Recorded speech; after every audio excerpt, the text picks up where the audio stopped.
നിലവിളക്കിലെ തിരികളുടെ എണ്ണം. കിഴക്കു ദിക്കിലേക്കും പടിഞ്ഞാറ് ദിക്കിലേക്കും ഈ രണ്ടു തിരികൾ കൂപ്പുകൈയുടെ രീതിയിൽ ഇട്ട് നിലവിളക്ക് കൊളുത്തണം എന്നാണ് പ്രമാണം. പഞ്ഞി കൊണ്ട് ഉണ്ടാക്കിയ തിരിയാണ് ഏറ്റവും ശ്രേഷ്ഠം. വിവാഹ തടസ്സം നീങ്ങാൻ ചുവപ്പ് തിരിയിൽ നിലവിളക്ക് തെളിക്കാം. മനസ്സിൻ്റെ ദുഃഖം മാറാൻ മഞ്ഞത്തിരിയിൽ നിലവിളക്ക് തെളിക്കാം. ഒറ്റത്തിരിയിട്ട ദീപം മഹാവ്യാധിയെ സൂചിപ്പിക്കുന്നു.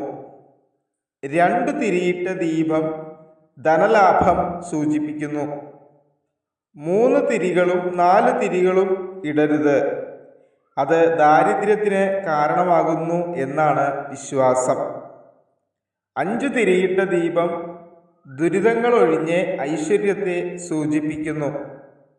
വിളക്കിലെ എണ്ണ മുഴുവൻ വറ്റി കരിന്തിരി കത്തുന്നതും അശുഭ ലക്ഷണമാണത്രേ.